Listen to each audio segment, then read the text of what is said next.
Welcome to my channel. Today, right now, I've been here in Moscow for 10 days and that has been worth every effort and every penny or krona or euro or ruble that I have spent. I'm really prepared for this, and it's more like reconnaissance. Can I do it? Because I really want to study more archaeology, and I wanted to use this visit to see how possible is it. The first weekend I spent it with my old friends. I was just so good to be with my old friends again. And I went to their home and saw their garden, and which I love, as you know. Anyway, that was the first weekend. It was really lovely. Yeah, we also went to this museum, which is called the Museum of Russian Dessert. I made a little video about it. It's wonderful. The person who has started it has made all the paintings there, and they are so cute. And so you can see that on the video. Then the hot weather changed and we got cold, from 30 degrees down to like 17 degrees, and lots of rain, and the gray weather and all that. But of course that can't stop me, probably couldn't stop you either. Archaeology museums are not like particularly impressive in Moscow.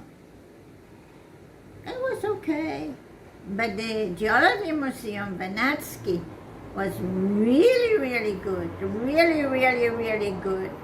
The way they have laid it out, and the book I bought, which was translated to English, perfect.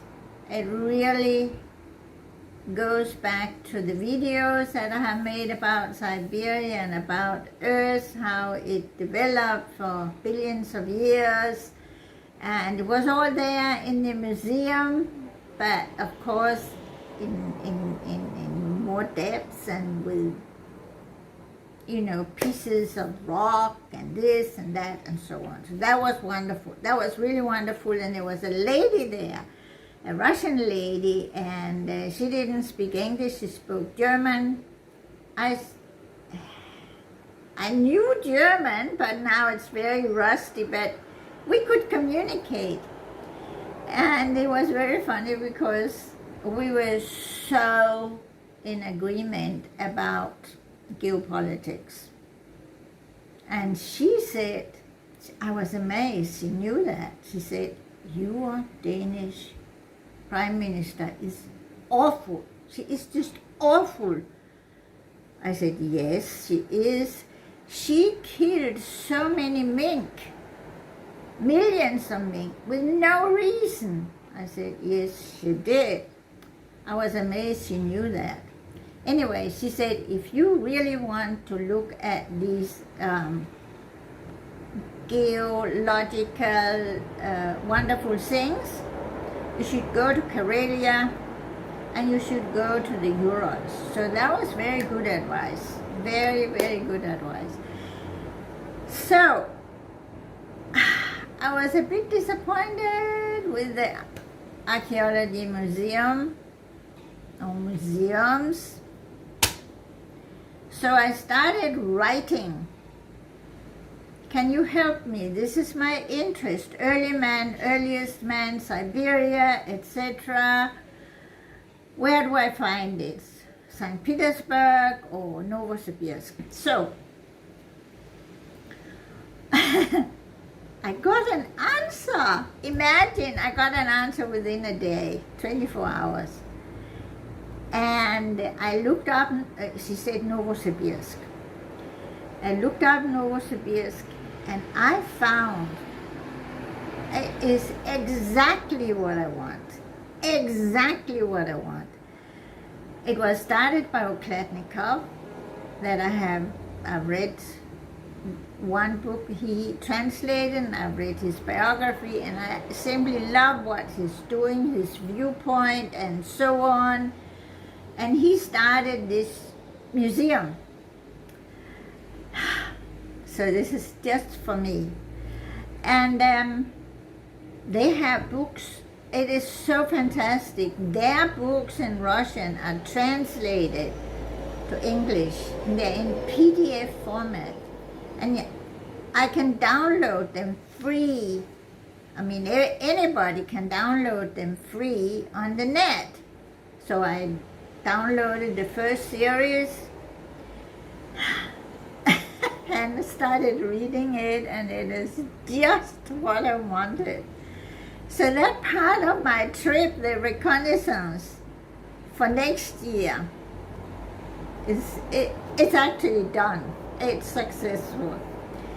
Now the other one is the logistics, like living here, money-wise. So let's take money first. I kept my euros and changed them in the airport. I got a SIM card. The lady who sold me the SIM card fixed it, gave me VPN on the mobile, and she ordered a taxi and told me always use Yandex taxi. They're the cheapest, they're the best, and she told me the price. She had agreed with them from the airport to my hotel. And she said it's 1,326 rubles, and don't pay more than that. It was just wonderful. Anyway, money. My hotel is a budget hotel, and it's quite good price. It's only half of what I paid like 6 years ago. And the food, I buy the food. There's a fridge. And it's very good food, very, very good food, and it's very cheap. Transport, I only take metro when I go with somebody else, because I dare not yet take the metro solo, because I think I'm going to get lost. And so I take a taxi. I don't go to the city. I mean, it's 7 kilometers from my hotel. I don't go there every day, only maybe every second or third day. So I take a taxi because the taxis are cheap. And that way I, don't use all my energy being nervous about getting lost. Needed. So that was the transport. Of course, if I go to Novosibirsk, I will go for maybe 2-3 months, and I will find not a hotel, but more like maybe a little flat or something, which will be cheaper, so that I can actually afford staying there for 3 months, 2 months, 3 months. So that part of it. Oh yeah, I have to tell you, today I went out shopping solo. I downloaded Yandex GPS, and it is that easy. I could walk from my hotel to where I wanted to go and buy what I wanted to buy, which was actually, one of the things was a scissor. You can't travel with scissors on the plane, and I can't exist anywhere without a scissor, and a few other things.